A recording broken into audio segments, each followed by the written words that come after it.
You're not our family. Go home now. On our way to a camping trip with my husband Joseph and his parents, we stopped at a rest area off the highway. As I stepped out of the RV, Joseph abruptly hurled those hurtful words at me. What? I exclaimed, bewildered. This wasn't the Joseph I knew, the caring husband. The shock on my face seemed to amuse him and his parents as they exchanged smirks, and Joseph started to drive the RV away. This couldn't be real. They wouldn't leave me stranded in the middle of nowhere. Frantically, I dialed my phone, only to be met with a stunning rebuke from my mother-in-law. Did you honestly believe you were coming with us? How audacious of you. Don't bother calling again. I was looking forward to this trip. But we're on a one-way highway. You can't just turn back. And besides, you're not family. You're just my daughter-in-law. Know your place. We're going to enjoy ourselves without you. The call ended abruptly, leaving me staring at my phone in disbelief as the RV disappeared into the distance. The words "you're not family" pierced me to the core, aching with intensity. It was all so cruel. They had me prepare everything, only to leave me behind. Overwhelmed with bitterness and heartache, I had no option but to call a taxi and return home, feeling utterly helpless. Allison, a 31-year-old woman, had been married to her husband Joseph for 2 years. Despite her initial hesitation to live with his parents, Joseph bought a house for them, a short distance away from his parents' place. While it was a relief not to live under the same roof, Allison still faced challenges. Joseph's parents, the free-spirited, often imposed tasks on her, like sudden shopping trips or cleaning their kitchen. Despite feeling harassed at times, Joseph always apologized for his parents' behavior, urging her to endure. His parents were particular about appearances, treating Allison well in front of others. She felt pressured not to speak ill of them, fearing she'd be seen as the villain.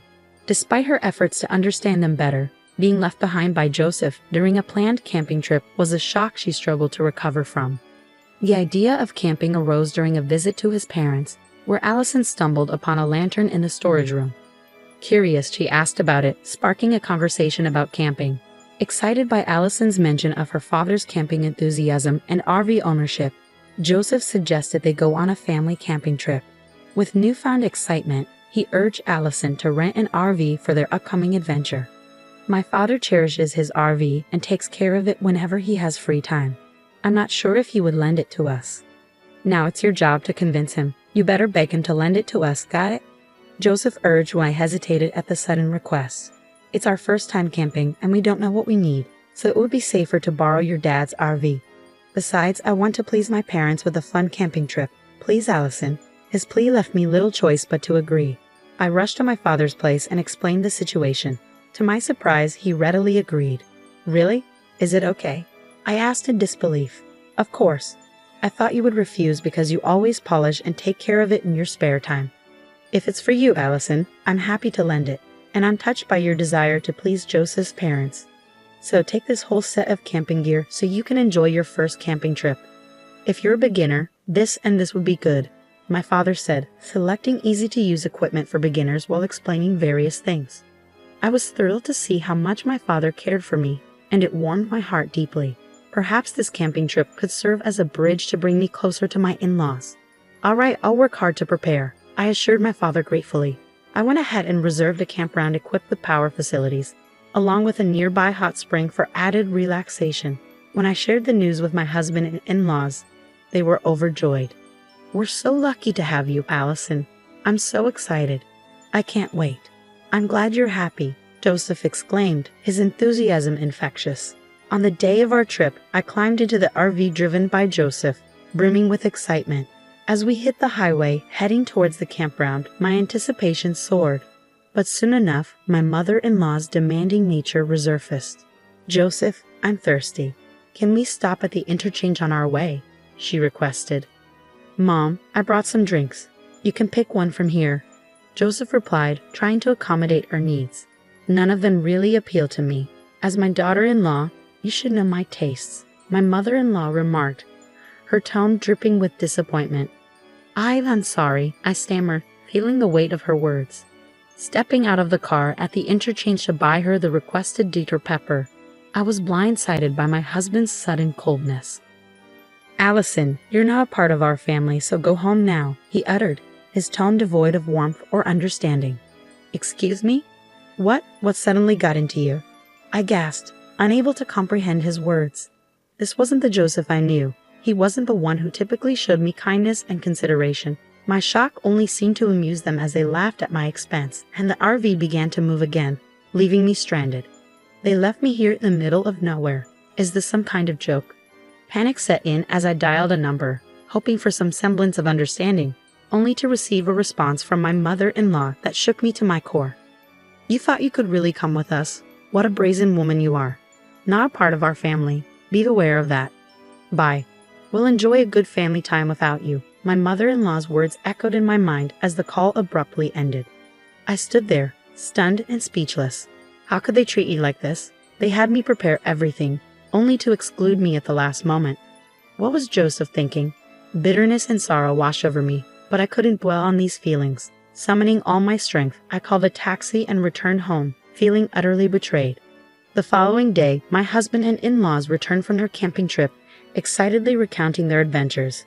Not a single word of apology passed their lips for leaving me behind. As I pressed them for answers, their response left me dumbfounded. We did it to discipline you as my wife. That's right, Allison. You never understand your place as our daughter-in-law. But there's no need to abandon me on the highway for that. We had to go this far because you wouldn't get it otherwise. My mother-in-law's words cut through me like a knife. We need to properly discipline this failure of a wife before we start living together, my father-in-law added, his tone laced with disdain. The mention of living together sent a chill down my spine. Discussions were happening behind my back, and I was completely unaware. What do you mean by living together? I haven't heard anything about this, I protested, my voice trembling with fear and anger. My parents' place is getting old and is at its limit. I've bought a house where we can invite Dad and Mom to live with us. From next year, we'll be living together, so I'm going to be stricter with you. Be prepared, Joseph declared, his words hitting me like a ton of bricks. Was this his true intention all along?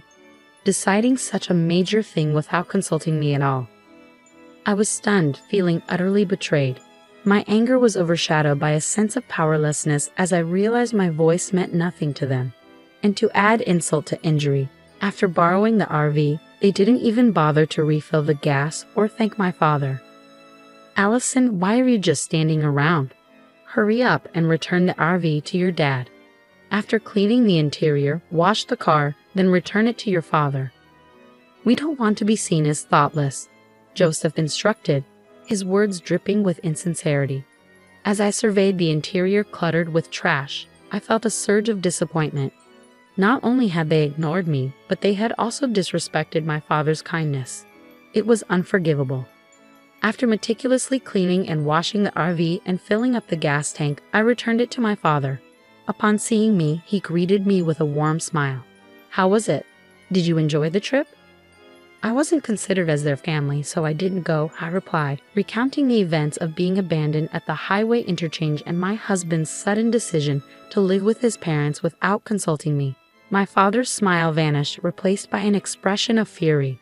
I'll get even for you, Allison. We will not let this slide. I won't let them have their way. Allison, we're getting back at them, he vowed, his determination evident.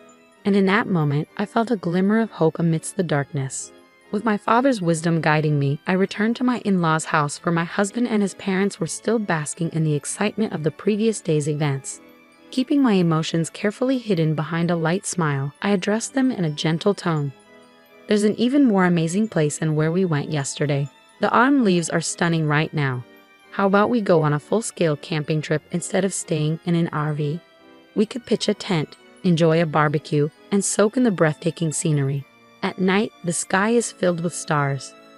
It's truly a hidden gem that I don't want to share with anyone else. Can I come too to fulfill my role as your wife? That sounds wonderful. It's going to be so much fun. Since it's in a secluded area, I'll drive, my husband eagerly agreed. As my wife and our daughter-in-law, of course, you should join us. My in-laws chimed in with equal enthusiasm. We decided to go camping again the following weekend. As always, they left all the preparation to me, their demands for discipline growing more incessant each day. But I had my secret plan in motion, meticulously arranging for my revenge. And when the date of our trip arrived, I borrowed an RV from my father, drove to a remote campsite, and watched with satisfaction as my husband and in-laws thrilled at the adventure ahead. "Wow, it's like a private site," they exclaimed, eagerly exploring the new environment. "We'll go for a walk and enjoy the scenery, Allison." "Stow our tent, understood." "Enjoy your walk," my husband instructed before they set off, leaving me to prepare the camp. "Come on, let's go quickly," I urged, bidding them farewell and then setting to work on the campsite. About 30 minutes later, my husband called in a panic. "What, you're lost. I can't find your dad's RV. I'm on my way home with it." "What? What do you mean?" I asked, bewildered. "Don't worry," was his cryptic reply. Unbeknownst to them, I had left only the bare minimum for them to enjoy a real camping experience, a plan devised by my father.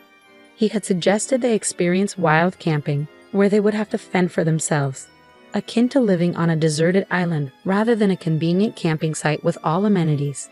"You better set up your tent early and look for wood to start your fire. I know you guys have no lighter, so you'll have to start the fire yourself. I've left the pot so you can at least cook rice," my father had advised, ensuring they faced the challenges of nature head-on. "You left us behind. You were the ones who said that I, as a wife, wasn't part of the family and shouldn't go camping with you guys. So I took you up to the campsite and tearfully went home. That's what you wanted to do, right?" I stated calmly, hitting them with my logic. My husband was momentarily silenced by my words. "Enjoy camping with just your family," I added before hanging up. But my husband's rage erupted, and he began yelling at me. "Don't be ridiculous. If you don't come back now, I'll get a divorce from you." "All right, let's get divorced. You'll regret saying that." Being abandoned on the highway, finding my father's cherished RV filled with trash. "I've had enough of living with your parents, who do nothing but disrespect me, and you're the ones who will regret it. Stupid woman," I retorted, utterly disgusted by his behavior. He abruptly hung up, leaving me seething with anger. Although I was nearby, I lost all will to go pick them up. After a while, I received another call from my husband. His tone had completely changed, and I could hear his confusion and trembling voice over the phone. I can't set up the tent no matter what. It's starting to rain and my parents are getting angry at me. It's getting cold too. What should I do? It's cold, regretting already. Why don't you look up how to set up a tent on YouTube?" I suggested, trying to offer a solution. "Forget the tent. My father pulled it too hard and ripped it apart, Allison. You've had your fun. Now fix your attitude and come pick us up," my husband snapped, his frustration evident. "I'm not coming. If you walk for about an hour, you'll reach a broad road. If you're not going to camp, then come down here with your stuff," I replied firmly, refusing to bend to his demands. "What? Just because I'm asking you nicely doesn't mean you can get all high and mighty," he retorted, revealing his true nature. Any lingering feelings I had for him had completely cooled. All I could do was sigh. "Screw this. I'm going to dump all this useless stuff." "Just wait till we get home," he muttered angrily before ending the call. "Someone owns that place. It's private property. If you dump anything here, you'll be sued for illegal dumping, you know. There's a sign there that clearly states no littering," I warned, trying to reason with my husband. "I don't care," he replied, his tone firm and unyielding. It was clear he didn't believe I was serious about the divorce. I had to make him understand the gravity of the situation. "After the divorce, I'll be demanding compensation for the emotional distress from all the harassment you've done to me," I asserted, my voice steady and resolute. "What? The divorce? Is it? I'm serious," he stammered, finally realizing the seriousness of my words. Our conversation from the time I was left behind on the highway is recorded on my dad's RV's dash cam, so you can't deny it. Not just that, I've also recorded the conversations when you were harassing me afterwards, I stated firmly, laying out the evidence. "Let's calm down. We don't have any savings because we've been paying our mortgage. If you leave, I won't have anyone to cook and clean for us, which will be a problem." "You should think before you speak," my husband pleaded, trying to appeal to practical concerns. "I'm not your maid. If you don't agree to the divorce, I'll take it to court. It's going to become a big deal, and everyone in the family will know," I asserted, refusing to be swayed by his attempts to guilt-trip me. My husband, usually so conscious of others' judgment, fell silent, seemingly at a loss for words. In the background, I could hear his parents fussing, but their opinions no longer held any weight for me. After that, my husband attempted to say something with a preface of "you know." But then the call abruptly cut off. Soon after, I started receiving multiple calls from my in-laws, but I ignored them completely. After a while, the calls stopped ringing, indicating their phones must have died from a lack of battery. My father's revenge plan was a resounding success. As I made my way home, I picked up the divorce papers, filled them out, and left them on the table before returning to the comforting embrace of my childhood home, where my kind father awaited me. Meanwhile, my husband and in-laws took an inexplicably long 3 hours to descend the mountain that would normally take only 1 hour. That's why you should have used Google Maps instead of bothering me with calls. How foolish, I remarked to my husband, who arrived at my parents' house in a desperate attempt to salvage our relationship. His anger was palpable. "Allison, get out here now. I'll teach you a lesson. If you have something to say, talk to my father. He's pretty upset, so it might not end well for you." But my imposing father stood firm at the entrance, unleashing a tirade against my husband and shutting him down. Moreover, they left their tent and camping gear in the mountains, leading to a lawsuit for illegal dumping filed by the owner of the mountain.